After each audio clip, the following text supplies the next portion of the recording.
Can I ask you a serious question? Where are you? In front of a computer screen? In a body? In your home? In a city? On a planet? Are you in love? In pain? What is all this stuff that you see and you feel? What's it for? Where are you? And why are you there? If you really think about it, it's pretty clear that the answer to those questions holds the answer to every other possible question. And the only thing preventing us from getting the answer is the way we perceive reality.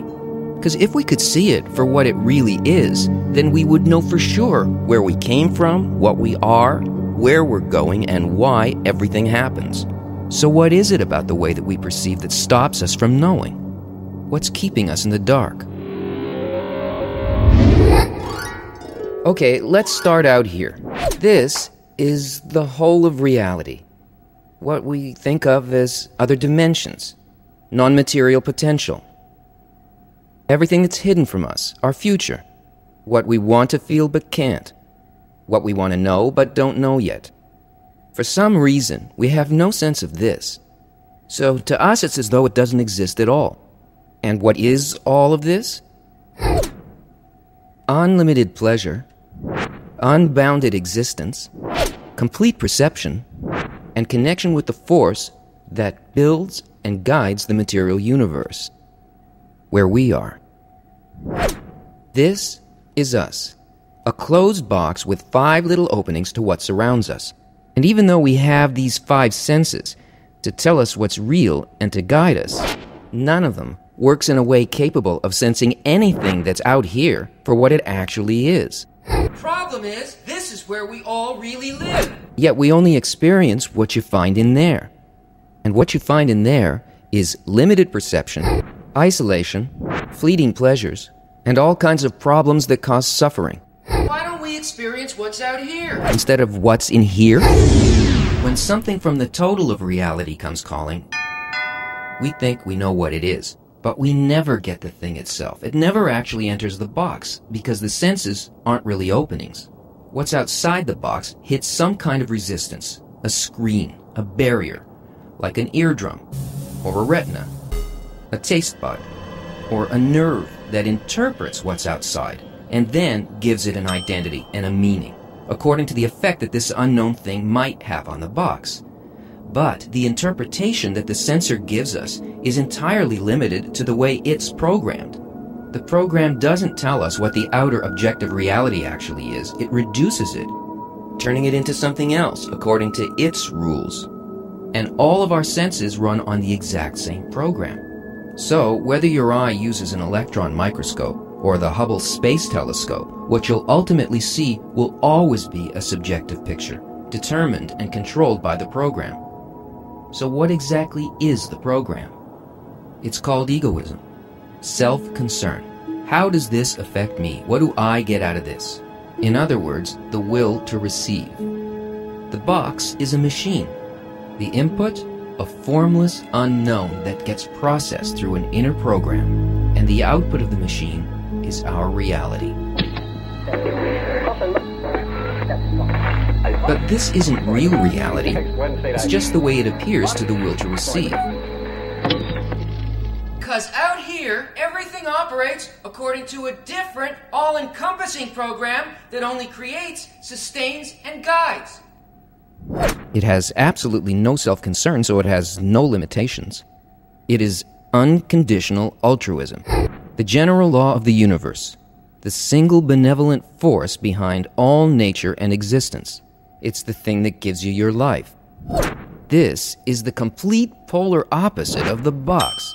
It's like comparing the Big Bang to a black hole. It is so unlike the reason behind everything we feel, want, and do, that as long as we measure life through the 5 senses and the will to receive, we will never know our true nature, the nature of reality, or the purpose of our lives. The end.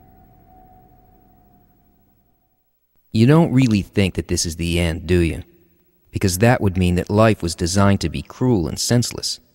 And even though it sometimes feels that way, like right now, there's a point inside you that's sure that there's a way out of this narrow existence.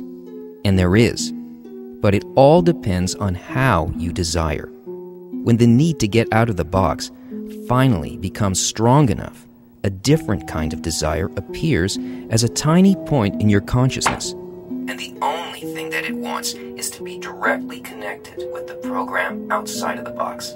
Once this point of desire is awakened, if you know how to develop it, it can grow to become the basis of a completely new, non-physical sense that can perceive the greater reality, and even the thought of the force behind it. How can that happen? It can happen because there's a principle of non-physical nature called equivalence of form. In the physical world, you can take two things that are very different in form and quality, and you can put them near each other in space and say they're close. But out here, there is no time, no space. And there are no separate objects like there are in the physical. Out here, there are only forces, fields of influence, varying levels of bestowal that resemble the thought behind the general law of the universe. In the non-physical, if things have different qualities, they're distant. If they have similar qualities, they're close. But if they have exactly the same quality, feeling, and purpose, then they are in fact the same thing. They're inseparable, bonded. So this opposite egoistic quality of the five senses Blocks our perception, gives us the experience of separation, isolation, and constant lack. But that embryonic point in your heart is unconsciously similar in quality and feeling to the unseen world. It's intimately connected and interwoven with it. And the stronger your desire to transform your inner program to be like the outer one, the closer it brings you to know and enter it, and to see that everything in your life, every desire, every joy, every disappointment, is really the general law of the universe guiding reality to develop and awaken you to consciously come into balance with it, so that you can receive what it most wants to give you. The ability to be just like it, so that what it feels, you feel, what it knows, you know, and what it can do, you can do. The method of developing this additional sense is called Kabbalah. Kabbalah is not religion. It's not mysticism or magic. It's the user's manual for reality. It's a map of our sensations and feelings. It explains how our inner and outer worlds are constructed and why. It's a science, so fundamental that it can only be called wisdom. Kabbalah has been passed down through an unbroken chain from teacher to student over thousands of years, kept hidden until the time when humanity would reach the stage in its development, where it could properly understand and use it. That time is now. B'nai Baruch is a non-profit organization, making authentic Kabbalah available to anyone who needs it, regardless of religion, nationality, age, or gender.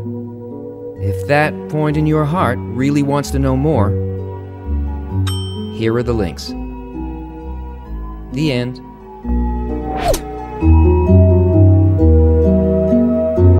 No, really, it's the end.